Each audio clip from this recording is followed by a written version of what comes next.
있는데 AI 에이전트에서 되게 중요한 거는 바로 이 판사 AI라고 해가지고 LM 에이전트 전체라고 해가지고 혼내줄 수 있습니다. 어떻게 혼내주냐면은 이 AI가 하는 답변이 어떤 예상 범주를 벗어난 답변이 있었을 때 강제적으로 이 시스템을 꺼버려요.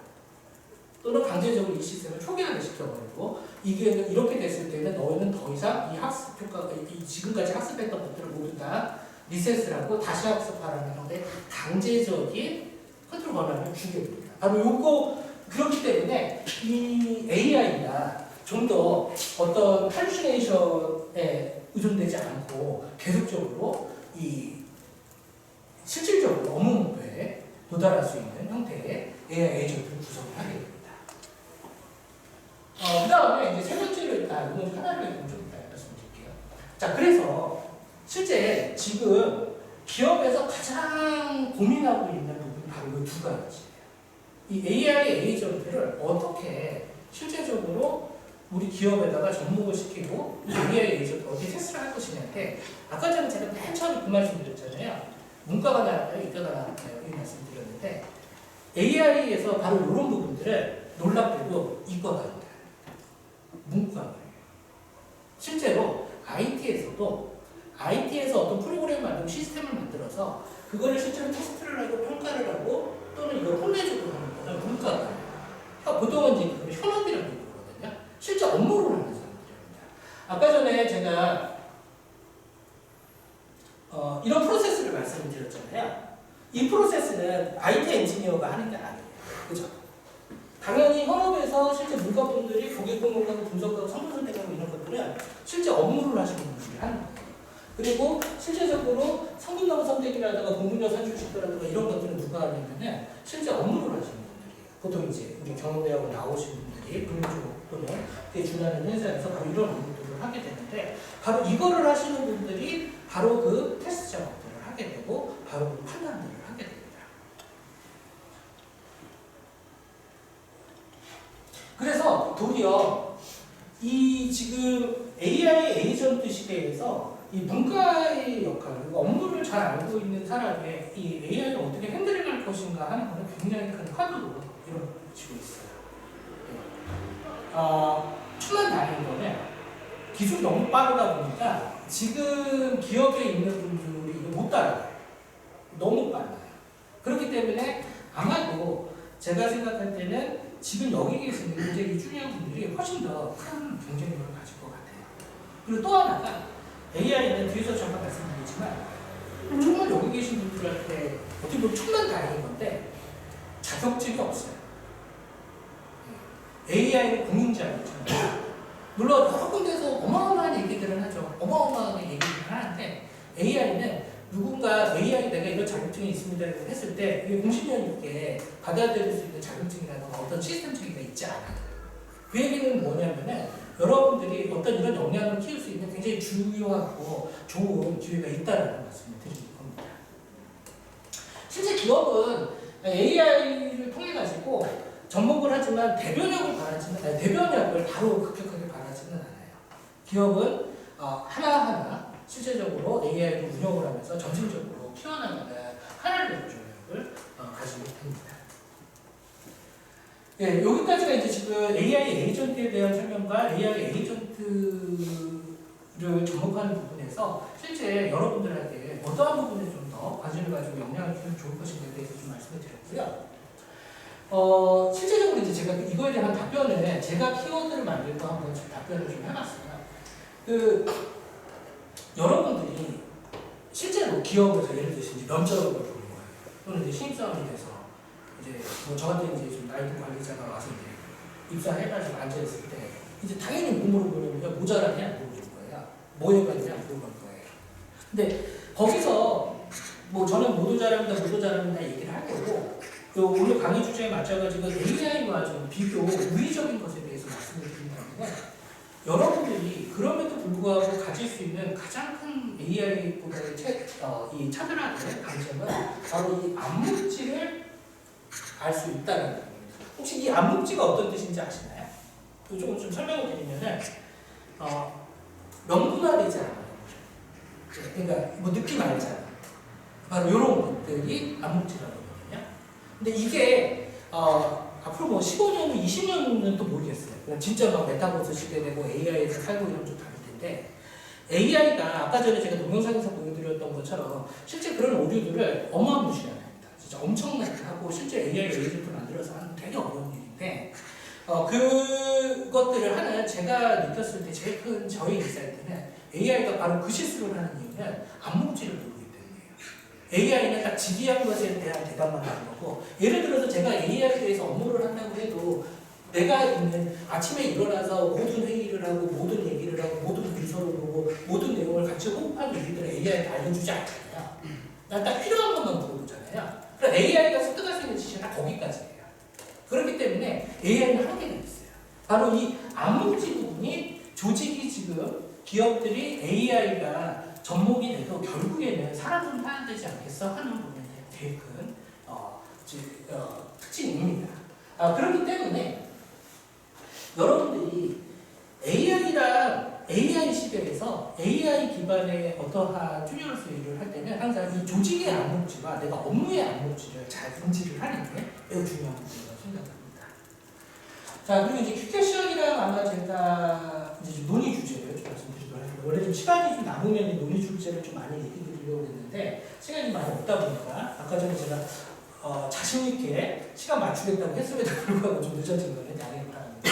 아주 빨리빨리 해보도록 할게요. 제가 실제로 요 세 개가 뭐냐면은 제가 이제 이철룡 교수님한테 이 강의 오퍼를 받고 저희 동료 그리고 저희 선임자 참고로 이제 저희 선임자라고 하는 다 이모분들이신데 물어봤어요. 아니 쭈녀 뽑는다면 뭐 질문할래? 라고 물어봤어요. 그래서 이제 이렇게 엄선됐어요. 이렇게 세 개가.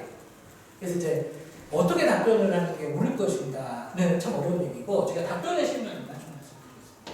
분명히 특히나 여러분들은 부산대 경영대학원이라는 굉장히 하이 클래스의 교육과정을 가지고 계시고 졸업을 하시면 굉장히 사회에서 굉장히 하이 클래스 수준에 오르실 거예요. 그렇기 때문에 도리어 역설적으로 여러분들이 하시는 업무는 굉장히 많은 부분들이 AI가 대체를 하게 될 겁니다. 자, 그랬을 때 분명히 여러분들한테 이런 질문이 가게 될 거예요. AI가 앞으로 너희들이 생각하는 일의 90% 이상을 가져갈 텐데 그럼 니들은 도대체 무슨 쓸모가 있는 거야? 라고 물어보는 거예요. 예. 이 질문은 실제로도 굉장히 많이 하고 있는 질문들이고 우리들 스스로도 고민하고 있는 질문이에요. 근데 제가 여기서 한 가지 이제 답변의 실마리를 드리자면은 AI 그리고 제가 놀라울 정도로 관련된 이제 유튜브라든가 내용들도 다 유사합니다. AI를 절대로 경쟁자로 생각하지 마시고 도구라고 생각하셔야 합니다. 예. AI가 90% 가져갈 거예요. 그래서 나는 일을 10배로 할 겁니다. 아주 되게 어떻게 보면 되게 심플한 답변이 나올 수 있는 거예요.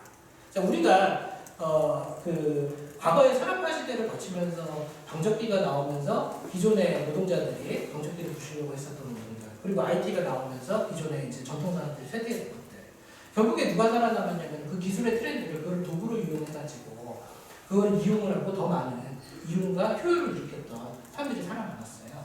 AI를 도구로 가려고 그러면 관점이 있어요. 그래서 아까 전에도 말씀드렸던 것처럼 AI 에이전트에 대한 아키텍처 구조라든가 이런 것들은 이제 도구로 좀 이해를 해야 될 시기가 온 것 같아요. 그래서 말씀 드리는 거고요. 또 하나가 AI가 일 다 하는데 내가 너한테 월급 줘야 되는 이유는 뭐야? 라는 부분들인 거죠. 약간 좀 시니컬한 얘기들인데 결론적인 거는 AI는 아직까지는 책임을 지지 않습니다. 아까 전에 제미나이라든가 GPT 얘기하면서 미안하다고 했다는 것처럼 결국에 누군가는 책임을 져야 되는 상황이 발생하거든요. 그래서 되게 이게 좀 안 좋은 얘기기는 한데 실제 굉장히 고리타분한 꼰대들이신 분들이 AI랑 일을 하고 제일 짜증나는 게 뭐냐면은 내가 얘를 갈궈야 되는데 내가 얘를 쪼아야 되는데 AI가 쪼임을 안 당한다는 거예요. 예. 그 얘기는 그만큼 일은 사람이 하는 거기 때문에 이 단순히 워딩상으로 또는 이런 업무적으로 공식적으로 오고 가는 거 외에도 굉장히 포함한 것들이 많이 있어요. 자, 그런 부분들에 대해 가지고 여러분들이 관심이 있을 거고요. 그 다음에 요거는 제가 이제 하나 숙제로 말씀드리겠습니다. 아까 전에 얘기한 것처럼 ROI 5천만 원짜리 신입사원과 500만 원짜리 AI 에이전트 중에 도대체 당신들이 회사 사장을 뭐 쓰겠냐 근데 그럼 당신들은 왜 써야 되는 거냐? 예, 이런 질문들이 나왔을 때 내가 어떻게 얘기할 수 있을 것인가에 대해서는 한번 공부 좀 해야 돼요. 그래서 5분 안에 PPC에 도움을 좀 말씀드리도록 하겠습니다. 어려운 질문입니다.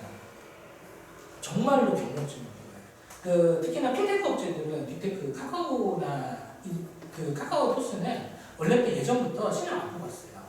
예전에 경력직만 뽑았고 지금 말씀드리는 그 경력직도 안 뽑혀 있다는 거지. 과거부터 신입은 굉장히 좀 뽑지 않는 시기입니다. 여러분도 참 어렵잖아요. 맨날 이제 그런 얘기도 있어요. 도대체 다 경력직만 뽑으면 나는 경력을 어디서 쌓으란 말이 나올 정도 경력직에 신입을 뽑지 않는 시대고, 특히나 저도 이제 컨설팅 기사다 보니까 단순히 그 인턴 3개월 인턴하는 것조차도 그렇게 경쟁력이 큽니다. 어쩔 때는 막 진짜 미국에 유학까지 온 친구들도 3개월을 면접 보고 막 할 정도로 그 인턴에 만족할 정도로 굉장히 좀 그렇게 되게 치열한 시대가 있는 것 같고요. 그랬을 때 경력은 어디서 양성할 것인가에 대해서도 한번 좀 고민이 필요할 것 같고요. 오늘 좀 시간이 됐으면 이걸로 좀 토론을 하려고 했는데 시간이 좀 없어서 좀 말씀드리겠습니다.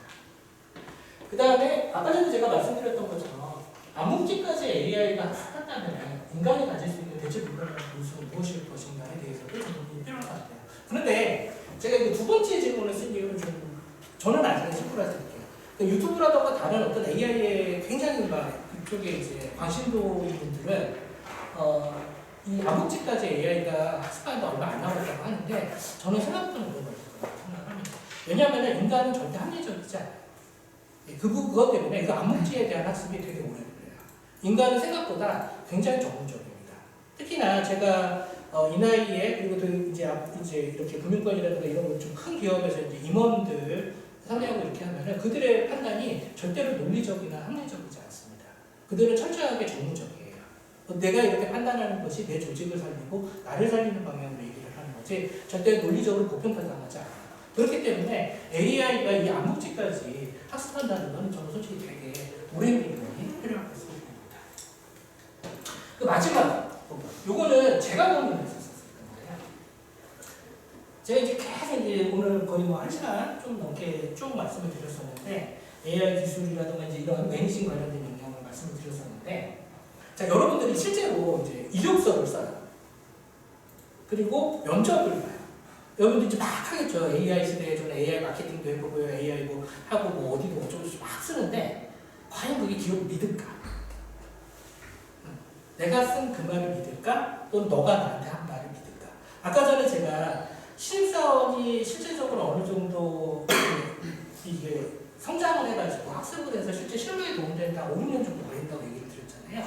그러니까 저도 이제 UI 컨설팅에서 면접 참 많이 보는데 요즘은 이제 좀 지금 이거 올라가가지고 요즘 좀 많이 안 보죠. 올라가는데 5, 6년 정도 지나야지 그래도 이게 이제 밥값하겠어 하는 그런 뷰를 가진 사람한테 저 이렇게 잘났어요 얘기를 한데 하나도 안 먹혀요. 자, 그랬을 때 과연 제가 이제 계속 말씀드렸죠. 저는 AI 매니징 역량이 뛰어납니다. 저는 이런 거 AI를 뭘 많이 했어요. 이렇게 하는데 이걸 어떻게 어필할 수 있을까?